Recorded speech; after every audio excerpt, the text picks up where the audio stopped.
A lot of us are terrified of being alone, aren't we? We scroll endlessly, we chase relationships, stack our calendars with meetups because stillness can feel like failure.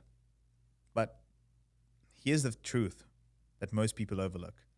Some of the most powerful transformations in life don't happen in a crowd, all right? They happen in solitude. And we often confuse loneliness with failure. But what if we're getting it backwards? Think about it. What if actually being alone is your greatest unclaimed advantage? And there's a quote by May Sarton that flips the whole narrative. And I love this quote. It's loneliness is the poverty of self.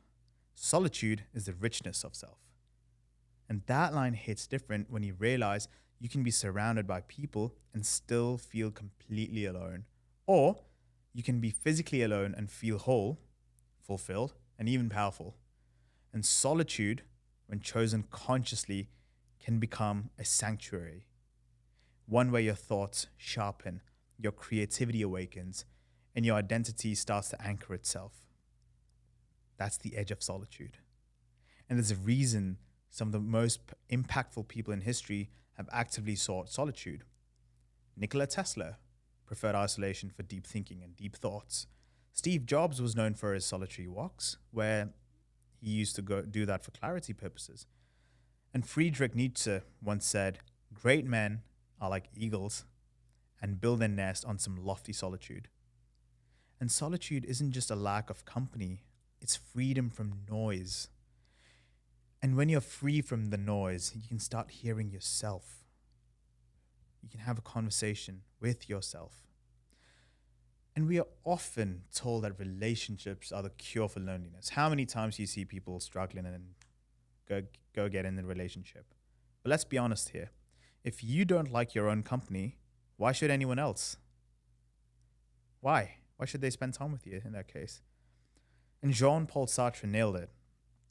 He said, if you're lonely when you're alone, you're in bad company. No relationship, no friend, no partner can complete you if you haven't figured out how to be whole by yourself first. Relationships aren't meant to rescue you. They're meant to add to an already complete version of you. It's a different story. And if you want to start harnessing solitude, here's how I would do it. The first step would be to reframe it. Solitude isn't punishment, it's a gift. Second is reflect deeply. Journal, walk, sit still, listen. Third is do things solo. Travel alone, eat alone, think alone. It's awkward at first for sure, but then it's very freeing. And fourth is that create before you consume. Don't rush to fill the silence with noise. Use it to build.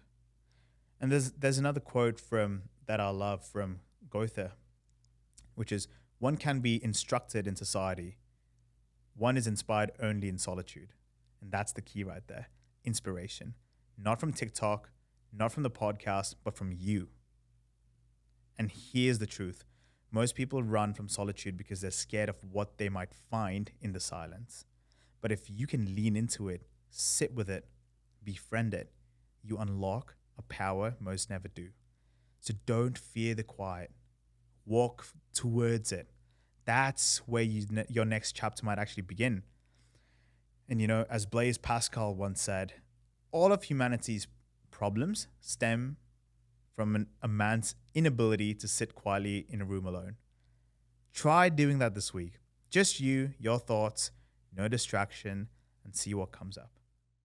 Thank you so much for watching today's episode. I really hope you've taken something away from it to implement in your life. If you're enjoying Decoding Wisdom and listening to it on Spotify, make sure to follow us on Spotify and give us a good rating as well. And if you're watching it on YouTube, make sure to like, subscribe, and comment. And we'd love to engage with you guys. Thank you so much once again. And I hope to see you guys next week.